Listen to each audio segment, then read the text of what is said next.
Mina olen Kertu Michelson ja olen silmakliinikus töötanud juba varsti 20 aastat. Ja üle 10 aasta sellest olen teinud iseseisvat vastuvõttu ealise maakulidegeneratsiooniga patsientidega, et jälgin neid. Et täna siis räägimegi, mis see ealine maakulidegeneratsioon on. Ja kasutame tihti lühendit AMD. Et kust see AMD lühend tuleb?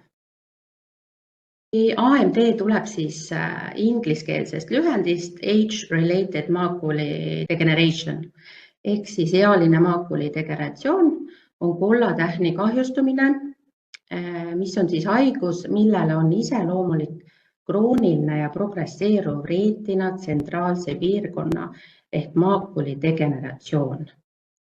Ja maakul on siis väga väike piirkond reetinast, et moodustab ta umbes 10% reetinast ja selle aluskoest, mis kontrollib meie nägemisteravust.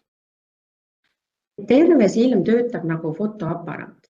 Valgus satub läbi silma sarvkesta, pupilli ava ja läätse ja misjärel tekib kujutis silmapõhja katvale võrkkestale.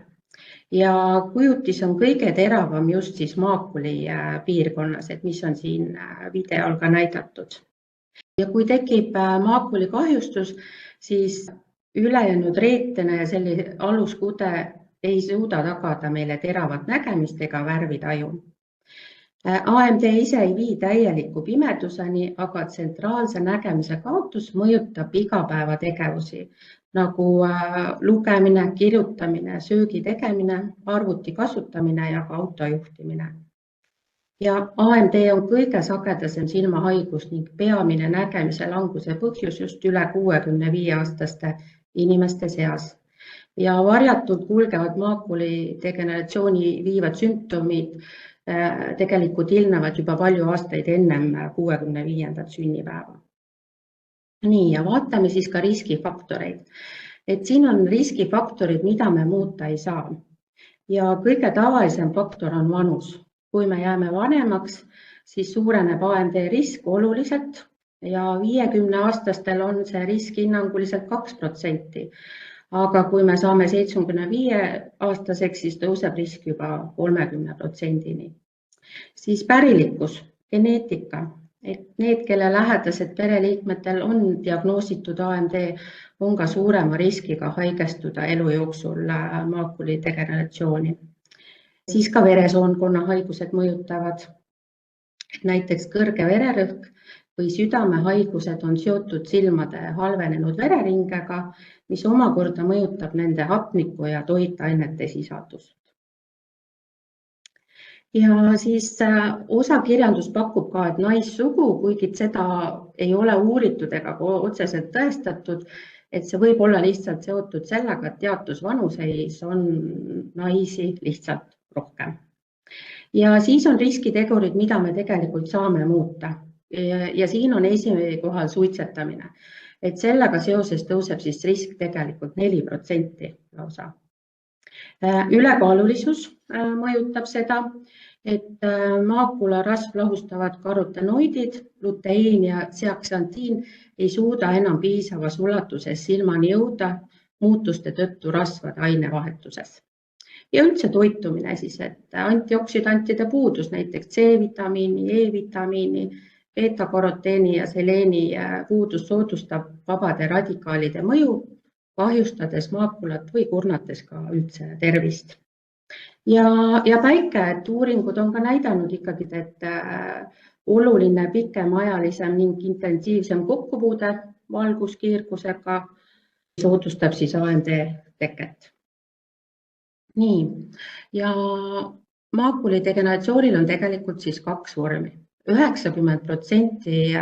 moodustab siis kuiv vorm ja ainult 10% läheb üle märjaks vormiks. Et siis kõigepealt, mis see kuiv vorm siis endast kujutab?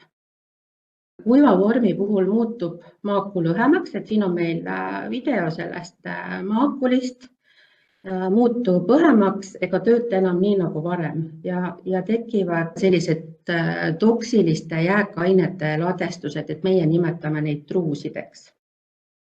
Progresseerub ta üldiselt aeglaselt ja kui need jäägid võivad arvult olla ja kogused väikesed parajase AMD puhul, aga kui need alad suurenevad, siis tegelikult võib välja kujuneda ka selline geograafiline atroofia. Tõestatud ravi ei ole ja siin on oluline jälgida, et tavaliselt jälgime kuiva vormi puhul siis kas 4-6 kuu tagant või siis ka üks kord aastas, et see sõltub ka sellest, et kui palju neid truuse silmapõhjas on ja kõigest sellest. Siin on abiks suurendavad abivahendid, luubid, nägemistreening. Nägemistreeningu all ma mõtlen seda, et tihtilugu, kui see keskmine nägemine on ära kadunud, siis inimene peab pead liigutades otsima seda kõige teravamat nägemispunkti. Et siis seda mõtleme. Mis see märkmaakuli degeneratsioon on siis? Sellisel juhul tekivad aga võrkkesta ainevahetuse häirete tulemusel kollatähni piirkonda kihtidesse uued veresooned. Et kohe meil siin pildi pealt ka tulevad, et meie nimetame seda ka neovaskularisatsiooniks. Uute veresoonte sisesein ei ole õige ehitusega ja seetõttu lekitavad vedelikku, tekib turse ning võivad tekkida ka verevalumid. Ja siin nägemisteravus halveneb kiiresti, kuid võib ka samuti järk-järgult paraneda, et kui vedelik ja veri eemaldada siis järk-järgult organismist. Et tekib ka selline moondunud nägemine, metamorfoos, ütleme, et sirged jooned, majaseinad, elektripostid või lause paberil ilmuvad kõverdunult või lainelisena, tähend on väändunud, hägune või udune nägemine, tühi või tume alanägemise keskel. Ja siin on oluline siis varajane diagnoosimine, et haiguse progresseerumise vältimiseks ja nägemise säilitamiseks. Et tegelikult ainult silmaarst saab kindlaks teha, et kas need sümptomid on tingitud just AMD-st või võib-olla on tegemist hoopis mõne muu silmahaigusega. Aga mismoodi seda nägemist siis ise kodus kontrollida, et on olemas selline Amsler test. Ka meie jagame seda, aga ta on ka täiesti internetist kättesaadav, selline ruutudega tabel. Seda testi tehakse siis nii, et asetatakse ta silmadest umbes nii kaugele, et kus te tavaliselt olete harjunud lugema, kas siis raamatut või ajalehte, kasutate lugemispille, kui teil need olemas on, kindlasti peaks olema hea valgus ja ühe silma panete käega kinni. Et enamasti alustame siis paremast silmast, et vasak silm käega kinni ja tuleb siis vaadata ruudustiku keskel asuvale täpile. Et neid ruudustikke on kas siis heledaid, tumedaid, täpselt nii nagu kellelegi meeldib. Ja kui te vaatate täpi keskele, et siis veenduge, et kõik jooned ja ruudud on ühesugused. Ja siis kordate seda testi teise silmaga. Ja kui avastate, et mõned ruudud on moondunud, udused või ei olegi kuskil mingisuguseid ruute või näete, et kõik jooned lainetavad, et siis on oluline tõesti minna silmaarsti juurde kontrolli. Et siin on ka ühed näited, et missugune see ruudustik võib olla, et kas on selline must-tume laik seal keskel selle pisikese täpi asemel või on kõik jooned sellised lainelised ja moondunud. Et ka siin inimesed tavaliselt laseme neil ka joonistada, et mismoodi inimene näeb seda ruudustikku. Ja ka siin on näiteks, kuidas normaalne nägemise korral on ja mismoodi siis tegelikult sellise kaugele arenenud maakuli degeneratsiooniga inimene võib näha, et selline tume must laik seal silma ees. Aga ülejäänud ümbrus näeb, aga see ei ole see terav nägemine enam. Ma korraks puudutan ka sellist sündroomi nagu Charles-Bonneti sündroom, et inimesel, kellel see nägemine on nüüd väga halvaks läinud ja ta enam selle keskkohaga ei näe, siis temal võivad esineda sellised visuaalsed hallutsinatsioonid. Et tegemist on siis teatud tüüpi psühholoogiliste nägemishäiretega. Ja siin on kõige olulisem teada, et inimene ei hakka hulluks minema, vaid see on seotud tõesti siis sellise nägemishäirega, mis on seotud sellist väga kehvast nägemisest. Ja mida nad siis ka näha võivad, et osad kirjeldavad, et näevad selliseid ilusaid pildikesi, kas liiblikaid, lillekesi, selliseid värvilisi asju, on valgussähvatused, aga osad kirjeldavad ka, et näevad selliseid nägusid, loomi ja vahel isegi on sellised päris koledad või õudust tekitavad kujutised. Nad nad püsivad mingi perioodi ja ühel hetkel nad võivad kaduda, aga võivad ka päris pikalt püsida. Et selline sündroom on ka. Aga mida me siis selle märja maakuli degeneratsiooni puhul teeme? Süstime siis sellist ravimit nagu anti-VEGF ravimit.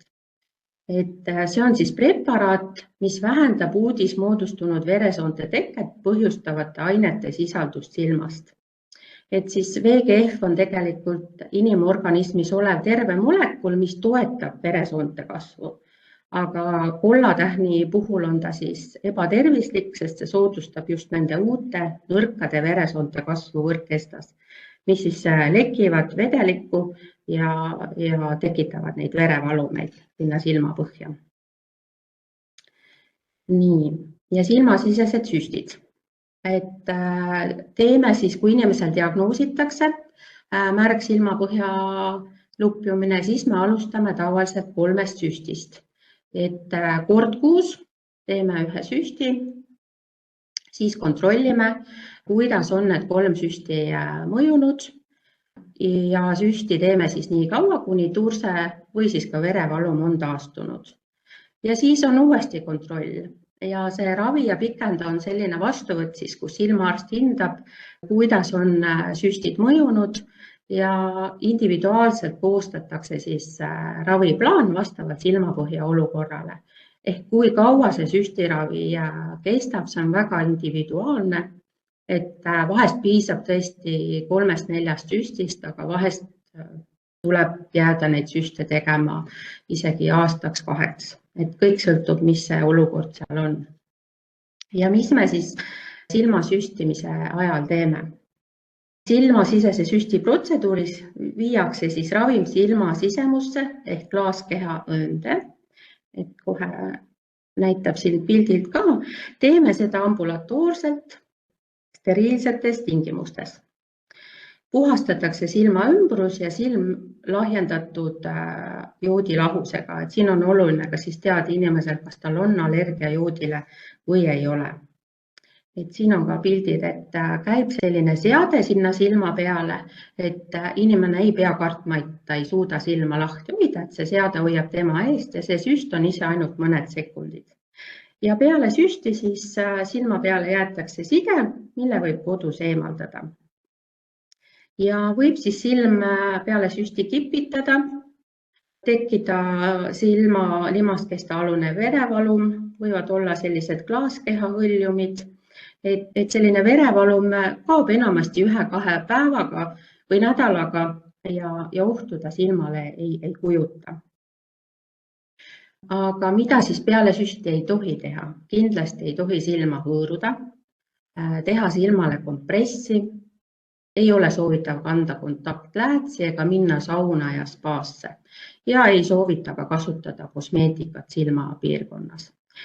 Siis millal pöörduda silmavalvearsti juurde? Et nagu ma ütlesin, et see silm võib ka natukene olla tundlik, veidikene valutada, aga kindlasti ei tohi olla tugevat valu, millega kaasneb ka nägemise halvenemine, tekib valguskartus või isegi kui silm hakkab rähmama. Et nende sümptomite korral tuleb kindlasti kohe pöörduda kas siis silmavalvearsti juurde või võtta meiega ühendust. Siis mis võib tekkida peale silmasisest süsti, et silmapõletik ehk endoftalmiit on siis number 1 tüsistus, kuigi kirjandus annab, et 1000 kuni 2000 inimese kohta ühel inimesel võib tal tekkida. Siin on oluline märkida ka see, et süstipäeval peab inimene olema terve. et kui on kõhanohu, külmetushaigus, palavik, et siis me seda silmasisest süsti ei tee, et just neid samu tüsistusi vältida. Võib tekkida silmapõhja verevalum, silmapõhi võib lahti minna, silma siserõhu tõus, see on pigem tingitud sellest, et me süstime sinna silma vedelikku ja enamasti see silmasisene rõhk jälle normaliseerub. Läätsevigastus, kael. Mida me siis sinna silma süstime? Et number 1 ravim on siis Avastin, mis on ka algselt mõeldud siis soolevähi süsteemseks raviks. Aga ravim on kasutusel nii-öelda off-label preparaadina. See tähendab, et ravim on meditsiinis kasutusel, aga silmaravimina ei ole ravim registreeritud. Samas on tehtud piisavalt uuringuid ja tõestatud ravimi toime ja piisav ohutus. Ja tõesti meie teeme igapäevaselt praktiliselt 60-70 Avastini süsti. Aga on olemas siis ka mitmed silmaravimid, aga mis ei ole siis Tervisekassa poolt kompenseeritavate ravimite nimekirjas. Ja toon siin osad välja, et need ravimid nüüd iga aasta on juurde tulnud. Et teinekord võib juhtuda nii tõesti, et see Avastin ei toimi nii hästi, et siis on võimalus kasutada teisi ravimeid, aga need hinnad on sellised, nagu te siin näete. Mis on muidugi nende pluss, et kui me teeme 3 süsti nende ravimitega ära, siis neid ravimid ei pea igakuiselt süstima, et osade puhul kas on 2-kuulised vahed või isegi 3-kuulised vahed. Aga on olemas siis veel ravimeid. Aga mis meid ees ootab, et kui ma ennem ütlesin, et kuiva AMD puhul tõestatud ravi puudub, siis tegelikult alates 2023. aasta augustist on siis Ameerika Toidu- ja Ravimiamet heaks kiitnud 2 silmasisese süsti ravimit, mis on just mõeldud geograafilise atroofia, mis on siis kuiva AMD see kõige raskem vorm. Praegu Euroopas minu andmetel need jõudnud veel ei ole ja ega seda ravimi kasutamist või süstimist tuleb ka alati põhjalikult kaaluda, et selle plussid ja miinused. Siis on veel selline huvitav asi välja töötatud, on silmaimplantaat, mis pannakse nii-öelda silma, mis siis toimetab ravimit pidevalt, umbes 6 kuud ja efektiivne on sama, mis iga kuu süsti saada ja see on siis selline implantaat, mida saab ka siis täita, et seda ei pea sealt silmast välja võtma. See on nüüd tõesti selline väga uus asi, aga ka praegu Euroopas puudub, et eks näis, mismoodi see hakkab toimima meil siin. Ja muud sellised uuenduslikud innovaatilised lahendused, geeniteraapia, rakuteraapia või ka siis anti-VEGF kombineeritud ravimid, et need on endiselt väljatöötamisel, arendamisel, et ikkagi pakkuda patsientidele sellist pikemaajalisemat leevendust silmasüstide koha pealt. Mida me ise teha saame, on sellised head harjumused, mida omaks võtta. Tuleks süüa palju juurvilju ja puuvilju ja kindlasti sellised tumerohelised lehtköögiviljad nagu spinat, lehtkapsas, mis sisaldavad siis suures koguses luteiini, oluline antioksüdant.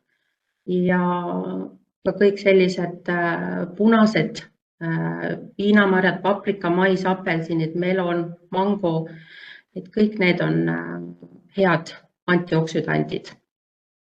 Ja võimalusel kasutada värskeid, siis tõesti neid erinevaid värvitooteid, et tuua erinevaid vitamiine oma toidulauale. Tuleks süüa kala 2 korda nädalas. Uuringud on ka näidanud, et inimesed, kes söövad 2-3 korda nädalas, on madalam risk AMD-ks. Et kala sisaldab omega-3, mis on olulise tähtsusega toitaine südame ja silmade jaoks. Tee trenni, et erguta oma südame veresoonkonda treenides vähemalt 3 korda nädalas. Ja kaitse oma silmi kahjuliku päikesevalguse eest.